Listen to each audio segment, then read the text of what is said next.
코로나19 위중증 환자가 900명에 육박하고 입원을 기다리는 수도권 확진자도 1,700명을 넘었습니다. 오늘로 방역 패스 계도 기간이 끝나 내일부터는 위반하면 과태료를 내야 합니다. 확진자가 늘고 있는 청소년의 백신 접종률을 높이기 위해 15일부터 학교로 찾아가는 백신 접종이 실시됩니다. 안전성 논란 속에 119 구급차도 배치되지만 단체 접종에 대한 우려가 여전합니다. 민주당 이재명 후보가 사흘째 대구 경북 지역을 누비면서 지역 경제를 살리는 후보는 자신뿐이라며 지지를 호소했습니다. 국민의힘 윤석열 후보는 새시대 준비위원회 출범과 함께 중도층 결집에 나서며 당의 체질 개선도 주문했습니다.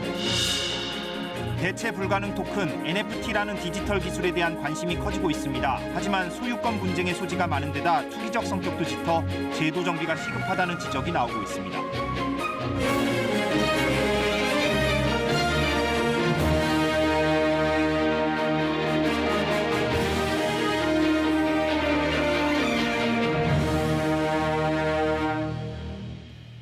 네, 여러분 안녕하십니까?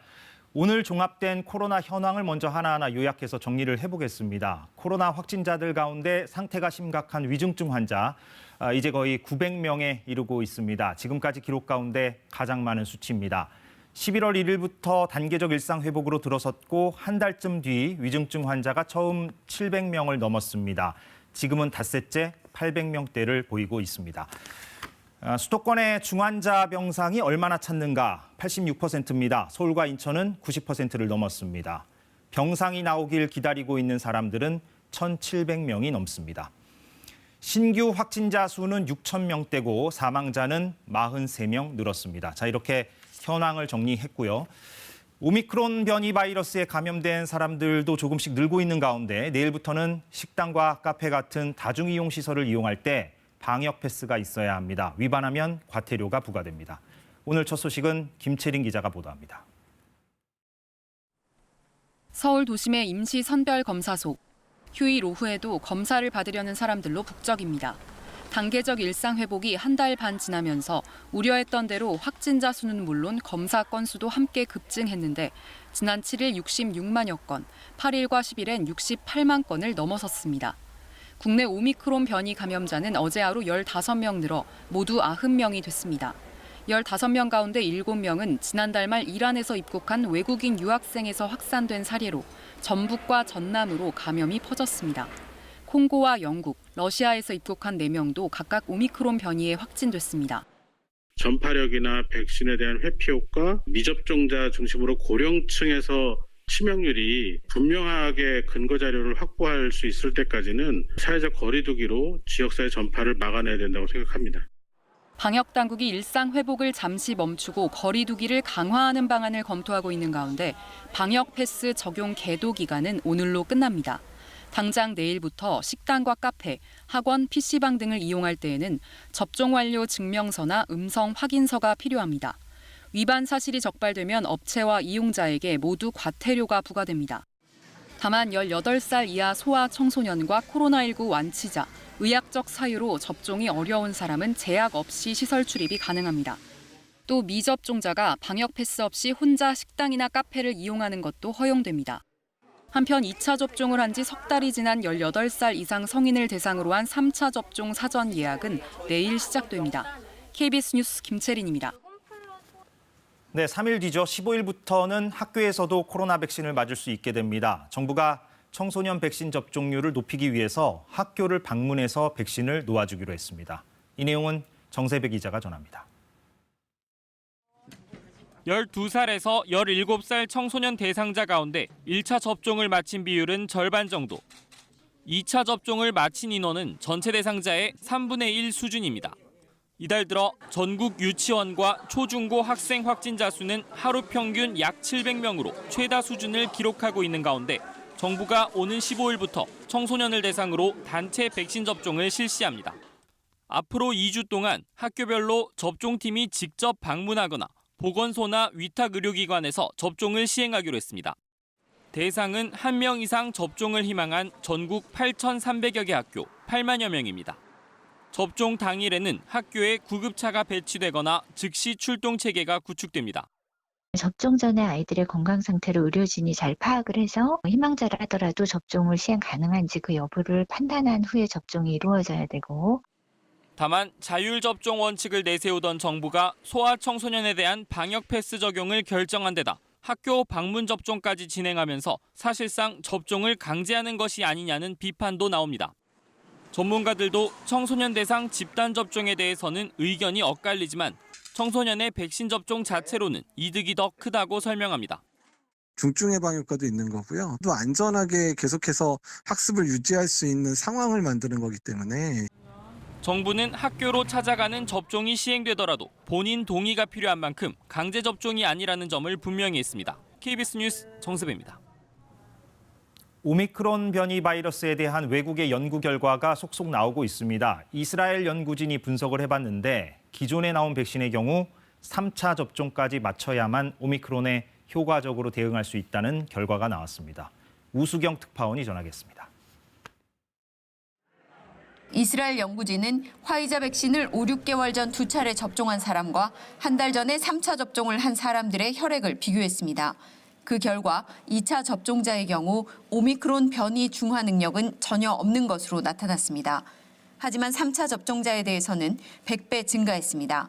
중화 능력은 바이러스를 무력화하는 능력을 의미합니다. 델타 변이 예방 효과에 못 미치지만 상당한 효과라는 게 연구진의 설명입니다. 델타 변이의 경우는 2차 접종으로도 중화 능력이 일부 유지됐습니다.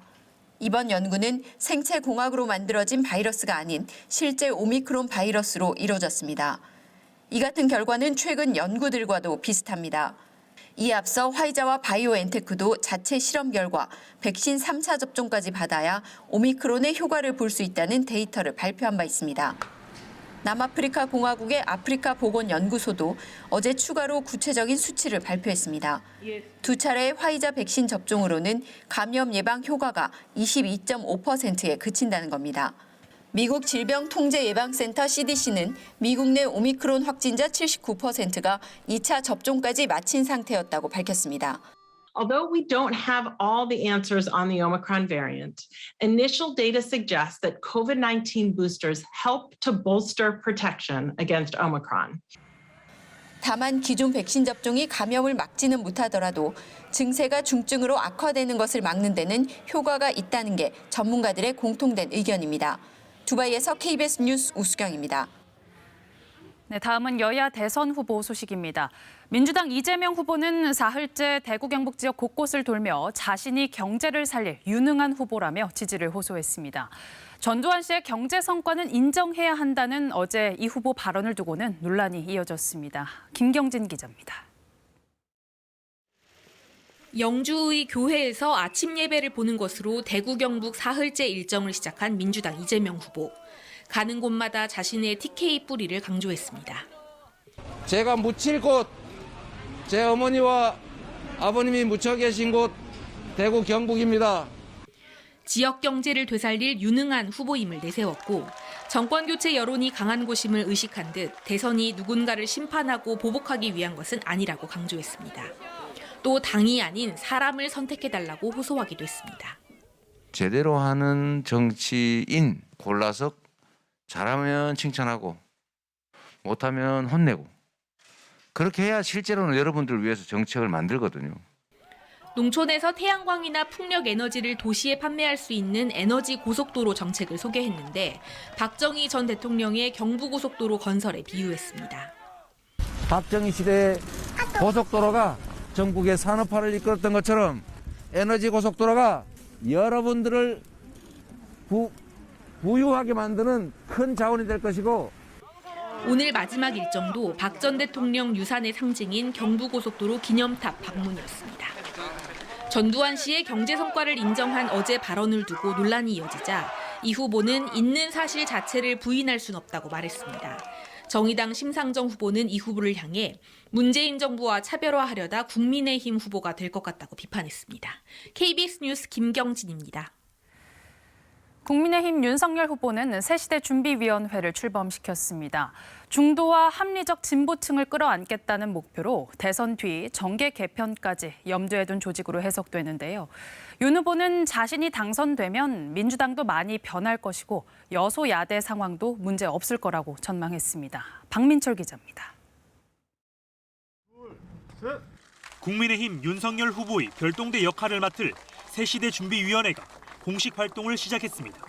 정권 교체는 바라지만 국민의힘에 참여하기를 주저하는 이들을 합류시키는 게 1차 목표입니다. 우리 선대위에서는 좀 담기가 쉽지 않은 이런 분들로 우리 중도와 합리적 진보를 다 포함해가지고 윤 후보는 또 새시대 준비위 출범을 계기로 당의 체질 개선도 주문했습니다. 저희 그 선대위는 보수도 아니고 진보도 아닙니다. 국민의힘도 실사구시 실용주의 정당으로 확 바뀌어야 됩니다. 새시대위는 대선 뒤 정계 개편을 염두에 둔 조직이라는 평가도 나오는데 윤 후보는 자신이 당선되면 민주당이 변하고 협력에 문제가 없을 것이라고 밝혔습니다. 새시대 준비위를 이끄는 김한길 전 민주당 대표는 윤석열 후보만이 정권 교체의 적임자라고 강조했습니다. 윤석열의 정권 교체를 제대로 준비하겠습니다. 새시대 준비위원회가 톡톡히 한 역할 해내겠다는 말씀을 드립니다. 새시대 준비위는 내일 조직 구성과 인선을 발표한 뒤 본격 가동에 들어갈 예정입니다. KBS 뉴스 박민철입니다. 네, 계속해서 정치권 이슈 짚어보겠습니다. 이재명, 윤석열 후보 모두 대장동 특검 하자고 외치고 있죠. 하지만 정작 여야 협상에는 진전이 없습니다. 코로나19 피해층 손실 보상을 위해 추경을 편성하는 일도 여야 모두 하겠다고는 하는데 이 또한 논의가 지지부진합니다. 선거를 앞두고 각자 속내가 복잡하기 때문인데요. 문예슬 기자가 들여다봤습니다. 민주당 이재명 후보는 오늘도 특검 도입을 내세웠습니다. 부산저축은행 수사뿐 아니라 윤석열 후보의 아버지 집을 김만배 씨 누나가 산 일까지 수사 대상에 포함시켰습니다. 부정 비리 의혹 다 한꺼번에 저는 특검에서 깔끔하게 해소하고 여야 간의 협의를 신속하게 해주시기 바랍니다. 국민의힘 윤석열 후보도 꺼릴 게 없으니 당장 특검을 시작하자는 입장입니다. 이 후보의 대장동 논란을 다시 확산시킬 수 있다는 계산도 있습니다. 특검 문제는 부산저축은행 포함해서 하자고 벌써 얘기한 게 언제입니까? 말장난 그만하고 바로 들어가자 이 말이에요. 그렇다고 여야 논의에 속도가 붙을진 미지수입니다. 막상 특검이 시작되면 불똥이 어떻게 튈지, 또 양쪽 모두 수사 과정의 의혹 제기만으로도 얻는 것보다 잃는 게 많을 수 있다는 계산 때문입니다. 수사 범위와 기간, 추천권을 두고 산 넘어 산이어서 특검은 정치 공방의 소재로 그칠 가능성이 큽니다. 경쟁적으로 필요성을 강조하는 소상공인 손실보상 방안도 비슷합니다. 국민에게 필요한 일이면 김종인 선대위원장이 하신 거 우리가 받아서 열심히 하겠습니다. 당연히 여야가 만나서 여기에 대한 그 협의를 할 것이고 야당에서 그걸 반대할 이유가 전혀 없죠. 민주당은 먼저 여야가 협의하자고, 반면 국민의힘은 여당이 정부부터 설득하라고 맞섭니다. 민주당으로선 재정당국을 설득하기가 어렵고 국민의힘은 추경이 조기에 집행되면 대선의 악영향을 우려한다는 분석도 나옵니다. KBS 뉴스 문예슬입니다. 문재인 대통령이 3박 4일간의 호주 국빈 방문 일정을 위해 오늘 저녁 수도 캔버라에 도착했습니다. 문 대통령은 내일 스콧 모리슨 호주 총리와 회담하고 한국전 참전 용사들을 만날 계획입니다. 또 호주 방문 기간 경제인들과 만나 핵심 광물을 안정적으로 공급받기 위한 협력 방안도 논의할 계획입니다. 한국 정상이 호주를 국빈 방문하는 것은 12년 만으로 코로나19 사태 이후 호주가 외국 정상을 초청한 건 이번이 처음입니다. 네, 보시는 거는 미국의 한 디지털 예술가의 작품입니다. 실물이 있는 게 아니라 디지털 파일입니다. 그런데 이게 경매에서 800억 원에 낙찰됐습니다. 아시다시피 디지털 파일이라는 거는 계속 복제가 가능한 건데 어떻게 이렇게 비싼 값에 팔릴 수 있었을까요? 바로 NFT라는 기술 때문입니다. 이걸 한국말로 옮기면 대체가 불가능한 토큰입니다. 토큰은 디지털 상품을 뜻한다고 보시면 됩니다. 대체가 불가능하다, 하나밖에 없다는 의미죠. 디지털 파일은 복제가 가능한데 이게 무슨 말인가? 해당 파일에 자기만의 고유 코드를 부여해서 복사를 아무리 많이 하더라도 원본은 따로 하나밖에 없다는 것을 구분할 수 있게 하는 기술, 그게 바로 NFT입니다. 디지털 자산 시장이 크게 성장하면서 이 NFT에도 관심이 몰리고 있습니다. 아직은 생소한 개념일 수 있는 이 NFT에 대해서 다각도로 취재했습니다. 정현우 기자입니다. IT 기술을 접목해 부동산 경매 서비스를 제공하는 스타트업입니다.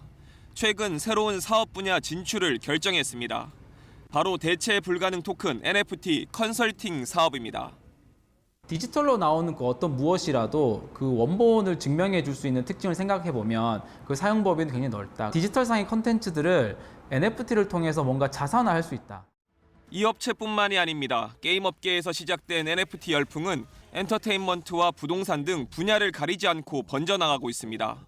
연예인의 사진과 동영상, 심지어 가상 공간 속 부동산까지 각종 디지털 파일을 NFT로 만들어 파는 식입니다. 실제로 트위터 창립자가 올린 한 줄짜리 첫 트윗이 최근 32억 원에 팔렸고 2017년 나온 디지털 아바타는 개당 평균 1억 원 이상에 거래되고 있습니다. 전체 아바타 값을 합하면 4조 8천억 원대로 추정될 정도입니다. 상상력이 다 상품이 될 수가 있는 시장을 열어놓게 된 거죠. 그것도 어떤 지역에 국한되지 않고 전 세계 모든 사람들이 서로에게 거래를 할 수 있는 그런 기회가 열려서. 그러나 우려도 적지 않습니다. 아직 관련 법규가 없어 NFT로 만든 디지털 상품의 소유권을 두고 분쟁의 소지가 많습니다. 적정 가격도 공인된 거래소도 없고 투기적 성격이 짙어 언제든 값이 폭락할 수 있습니다. 가상화폐가 폭락한 것처럼 NFT라는 것도 결국 무형의 자산에 현재 가깝기 때문에 언제든지 가격이 하락하거나 심지어 소멸할 수도 있다. 정부가 과세 여부를 검토하는 가운데 전문가들은 NFT 거래에 대한 정부의 제도적 정비가 필요하다고 조언합니다. KBS 뉴스 정현우입니다. 반드시 치료를 받아야 할 때는 그렇게 해야겠지만 그런 상황이 아닌데도 과잉 진단, 과잉 치료를 하는 경우가 있습니다. 건강보험 재정에도 당연히 부담을 줍니다. 의료계 내부에서 이런 부분을 자제하자는 목소리가 나오고 있습니다. 신민혜 의학 전문 기자가 취재했습니다. 건강검진에서 담낭에 돌을 발견한 60대 환자. 담낭을 둬도 되는지 아예 떼내야 하는지 병원마다 얘기가 달랐습니다. 그 병원에서는 수술을 해서 떼내는 게 좋다고 얘기를 들었었고 두 번째 병원을 봤는데 수술을 안 하고 그대로 사셔도 괜찮다 이렇게 말씀을 해주셔가지고 혼란스러웠어요. 내과학회는 증상이 없다면 통상적으로 담낭절제술을 시행할 필요는 없다고 합니다. 그러나 담낭절제 수술 건수는 지난 5년간 5만 7천여 건에서 7만 9천여 건으로 1.4배 증가했고 진료비도 607억 원에서 1,065억 원으로 1.8배나 급증했습니다. 의학 할리먼을 중심으로 한 국내 17개 전문의학회는 이 같은 불필요한 진료를 줄이는 게 필요하다고 지적했습니다. 건강검진 등을 할 때 흔히 찍는 CT나 MRI 등 조영제 검사 전엔 폐렴 방지를 위해 금식하도록 했지만 이는 근거가 없고 오히려 탈수를 일으킬 수 있어 금식 지도를 하지 말 것을 제안했습니다. 비타민 D 대사 질환이 의심되지 않는다면 비타민 D 혈중 농도 검사를 일상적으로 할 필요는 없습니다. 소아청소년에선 감기에 걸려도 합병증이 없다면 초기에 항생제 사용을 권하지 않도록 했습니다.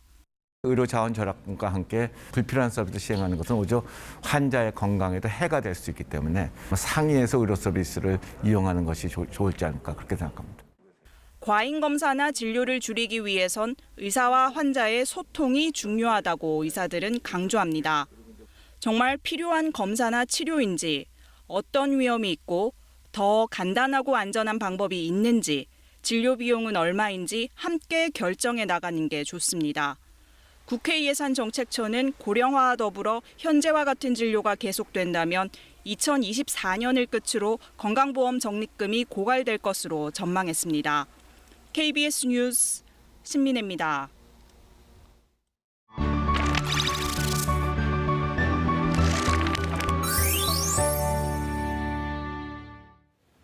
네, 우리 시대의 소설입니다. KBS와 한국문학평론가협회가 함께 선정한 소설 50편을 하나하나 소개하는 시간이죠. 오늘 언급할 작품은 최근에 나온 소설입니다. 지난해 출간된 정세랑 작가의 장편 소설 시선으로부터입니다. 20, 30대 젊은 독자들의 많은 반응을 이끌어낸 작품으로 평가가 됩니다. 정현욱 기자가 전합니다. 해외로 흩어진 친척들이 중간 지점인 하와이에 모여 제사를 지내면 어떨까? 엄마의 농담은 곧 소설의 영감이 됐습니다. 엄마의 농담이란 걸 자꾸 이제 반복해서 듣다 보니까 아 정말 그런 가족이 있으면 어떨까라고 이제 그 가벼운 농담에서 이 긴 이야기가 시작된 것 같아요. 주인공 심시선은 6.25 전쟁의 와중에 하와이로 이주한 여성으로 하와이에서 세계적인 화가를 만나 독일 유학길에 오르고 서울 부암동에 정착한 뒤 작가로 명성을 떨친 1세대 페미니스트입니다. 자신이 죽은 뒤에도 절대 제사를 지내지 말라 당부했지만 10주기가 되자 아들과 딸, 손녀, 손자들은 시선이 어린 시절을 보낸 하와이에서 색다른 제사를 지내기로 합니다. 서로 가족들이 이제 돌아가신 분에 대해 얘기할 때 그 순간들이 사실은 핵심인 것 같은데 그 핵심에 좀 더 완전히 극한으로 밀어붙여서 정말 기억에 집중하는 그걸 써보면 어떨까. 어린 시절 큰 병을 앓았던 손녀는 와이키키 해변에서 훈련 끝에 서핑에 성공해 건강한 청춘을 증명하고 커피에 대한 고인의 예민한 취향을 은밀히 공유했던 막내딸은 하와이에서 가장 맛있는 커피를 구해옵니다.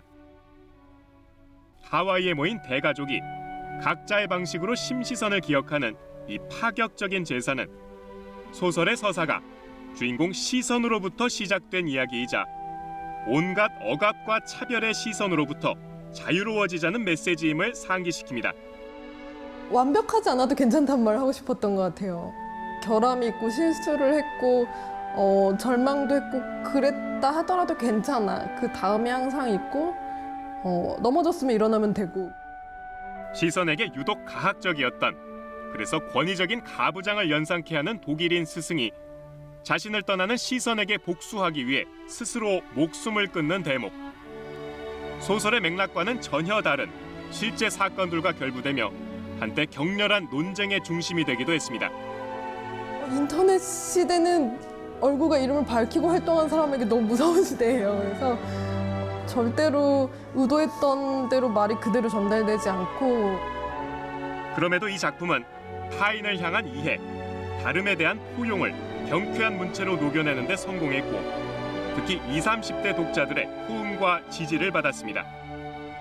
시선으로부터 살아남는 여성, 그리고 그런 시선으로부터 영향을 받아서 앞으로 살아갈 여성, 그 연결고리를 잘 보여주고 있기 때문에 자신을 대중작가로 규정한 정세랑 작가.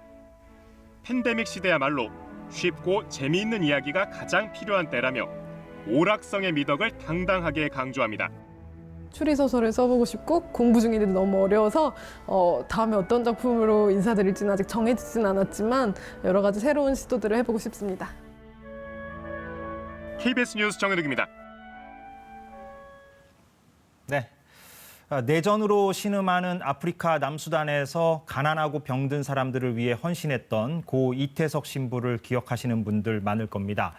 올해가 11주기라고 하는군요. 이태석 신부의 48년 일생을 담은 전기가 출간됐습니다. 김석 기자입니다. 내전으로 폐허가 된 땅. 지상에서 가장 가난한 곳으로 떠난 한국인 선교사 이태석. 병들고 아픈 이들에겐 의사가 되어주고 배우지 못한 이들에겐 선생님이 되어줬으며 절망으로 신음하던 땅에 희망의 씨앗을 심어준 성자였습니다. 자그마한 것에 기뻐하고 조그마한 어떤 관심에 기뻐하고 감사할 줄 아는 그런 모습을 보면서 정말 우리가 이렇게 살아야 되지 않을까. 동정하고 베푸는 대신 나누고 함께하며 친구가 돼준 이태석 신부. 그의 일대기를 다룬 영화 울지마 톤즈는 종교를 넘어 많은 이에게 진한 감동을 선물했습니다. 그 뒤로 11년, 이태석 신부의 48년 삶의 여정을 담은 전기가 세상에 나왔습니다. 편지와 메모는 물론 함께한 이들의 증언과 인터뷰, 100여 장에 이르는 사진까지 더해 고인의 삶을 생생하게 되살렸습니다. 코로나19 유행이란 악조건 속에서 전기를 완성한 작가도 감회가 남다릅니다. 지금 많은 분들이 갔다가 실패하는 그 아프리카 선교를 어떻게 그렇게 10년 동안 성공적으로 자기 몸을 다 바치면서 할 수 있었을까? 그게 어디서 나왔을까? 그거를 독자들과 함께 살펴보려고 노력을 했습니다. 이태석 신부가 평생 조건 없는 나눔을 실천했듯 이 책의 인쇄도 고인의 뜻을 이어 수단 어린이 장학회에 전액 기부됩니다. 우리가 조금만 마음을 먹으면 같이 함께 할 수 있고 친구가 될 수 있으니까는 서로 친구가 되는 정신이 우리 사회에 좀 더 널리 퍼졌으면 좋겠다. 이태석 신부가 생애 마지막 순간에 남긴 이 한마디. 단절과 고립 속에서 갈수록 각박해져만 가는 요즘. 이태석 신부가 보여준 선한 영향력이 더 큰 울림으로 다가옵니다. KBS 뉴스 김석입니다.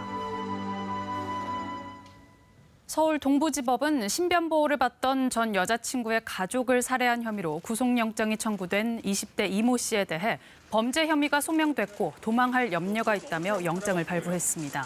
이 씨는 영장심사 출석에 앞서 피해자 가족에 할 말은 없느냐는 등의 취재진 질문에 죄송하다고 말했습니다. 이 씨는 지난 10일 오후 2시 반쯤 서울 송파구에 있는 전 여자친구 집에 찾아가 흉기를 휘둘러 전 여자친구의 어머니를 살해하고 남동생을 중태에 빠뜨린 혐의를 받습니다. 네, 남해안 멸치잡이 업계가 올해 최악의 어획 부진을 겪고 있습니다. 조업을 할수록 손해를 입는 상황이어서 경남 지역 9개 멸치선단은 멸치잡이를 아예 포기했을 정도라는데요. 줄어든 어획량에 어민들이 신음하고 있습니다. 오종우 기자가 취재했습니다. 이른 새벽 경남 거제 앞바다, 조업에 나선 어민들이 그물을 끌어올립니다. 다른 어종의 어획량은 예년과 큰 차이가 없는데 유독 멸치만 크게 줄었습니다. 예년의 20% 정도에 불과합니다. 예전 같은 경우에는 지금 이 통으로 한 40통 정도 잡았는데 지금은 2통밖에 못 잡고 있습니다. 경매장도 사정은 마찬가지입니다. 오전 9시쯤 시작된 멸치 경매는 단 15분 만에 끝났습니다. 위판량이 많을 땐 오후까지 진행됐는데 그만큼 어획량이 줄어든 겁니다. 많이 나면 그래 했습니다. 12시 넘어까지 경매를 했습니다. 수건 이상이 있어갖고 올해 이렇게 안 납니다. 한 2달 정도 이렇게 안 났습니다. 지난해 1,200억 원에 이르던 멸치 권연망 수협의 멸치 위판고는 올해는 절반 수준인 640억 원에 머무르고 있습니다. 하루 1,500만 원이 넘는 출어 비용을 감당하기 어려운 멸치 선단들은 아예 감척을 택하고 있습니다. 경남 지역 52개 멸치 선단 가운데 17개 선단이 감척을 신청했고 해양수산부는 9개 선단을 감척하는 것으로 결정했습니다. 감척이 높습니다. 사실 그래도 되면 좋아하죠. 나가면 손해고 안 나가도 올 수도 없는 거고 입장이고 그런 입장입니다. 업계에서는 올여름 이후 계속된 고수온으로 산란된 멸치가 제대로 성장하지 못한 것을 어획 부진의 원인으로 추정하고 있습니다. 여기에다 코로나19에 따른 소비 부진까지 겹쳐 가격도 하락하면서 전국 멸치 수요량의 절반을 공급하는 경남 지역 멸치 선단이 위기를 맞고 있습니다. KBS 뉴스 오종우입니다.